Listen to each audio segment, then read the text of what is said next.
2013ರಲ್ಲಿ ಉತ್ತರಾಖಂಡದಲ್ಲಿ ಸಂಭವಿಸಿದ ಭೀಕರ ಪ್ರವಾಹ ಮತ್ತು ಭೂಕುಸಿತವು ಭಾರತದ ಇತಿಹಾಸದಲ್ಲೇ ಅತ್ಯಂತ ದುರಂತಕರ ಪ್ರಕೃತಿ ವಿಕೋಪಗಳಲ್ಲಿ ಒಂದಾಗಿದೆ. ಜೂನ್ 16-17ರಂದು ಅತಿಯಾದ ಮಳೆ, ಮೋಡಸ್ಫೋಟ ಕ್ಲೌಡ್ಬರ್ಸ್ಟ್ ಮತ್ತು ಹಿಮನದಿಗಳ ಕರಗುವಿಕೆಯಿಂದ ಉಂಟಾದ ಪ್ರವಾಹವು ವಿಶೇಷವಾಗಿ ಕೇದಾರನಾಥ ಪ್ರದೇಶವನ್ನು ಸಂಪೂರ್ಣವಾಗಿ ನಾಶಮಾಡಿತು. ಸಾವಿರಾರು ಯಾತ್ರಿಕರು ಮತ್ತು ಸ್ಥಳೀಯರು ಸಿಲುಕಿಕೊಂಡರು, ಅನೇಕರು ಸಾವನ್ನಪ್ಪಿದರು ಅಥವಾ ಕಾಣೆಯಾಗಿದ್ದರು.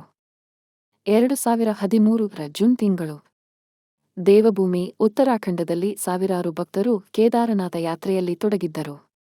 ಆದರೆ ಪ್ರಕೃತಿಯು ಭಯಾನಕ ರೂಪ ತಾಳಿತು. ನಿರಂತರ ಮಳೆ, ಮೋಡಸ್ಫೋಟ ಮತ್ತು ಭೂಕುಸಿತಗಳಿಂದ ಪರ್ವತಗಳು ಕುಸಿಯತೊಡಗಿದವು. ಒಂದು ರಾತ್ರಿ ಸಾಕಾಯಿತು. ನದಿಗಳು ರೌದ್ರಾವತಾರ ತಾಳಿ ಗ್ರಾಮಗಳು, ರಸ್ತೆಗಳು ಮತ್ತು ಕಟ್ಟಡಗಳನ್ನು ಕೊಚ್ಚಿಕೊಂಡು ಹೋದವು. ಸಾವಿರಾರು ಯಾತ್ರಿಕರು ಪರ್ವತಗಳಲ್ಲಿ ಸಿಲುಕಿಕೊಂಡರು. ಅನೇಕ ಕುಟುಂಬಗಳು ತಮ್ಮ ಪ್ರೀತಿಪಾತ್ರರನ್ನು ಕಳೆದುಕೊಂಡವು. ಕೇದಾರನಾಥ ದೇವಾಲಯದ ಸುತ್ತಮುತ್ತ ಎಲ್ಲವೂ ನಾಶವಾದರೂ ದೇವಾಲಯ ಮಾತ್ರ ಅಚ್ಚರಿಯ ರೀತಿಯಲ್ಲಿ ಉಳಿದುಕೊಂಡಿತು. ನಂತರ ಭಾರತೀಯ ಸೇನೆ ಮತ್ತು ವಾಯುಪಡೆಯು ಲಕ್ಷಕ್ಕೂ ಹೆಚ್ಚು ಜನರನ್ನು ರಕ್ಷಿಸುವ ಮಹಾ ಕಾರ್ಯಾಚರಣೆಯನ್ನು ನಡೆಸಿತು.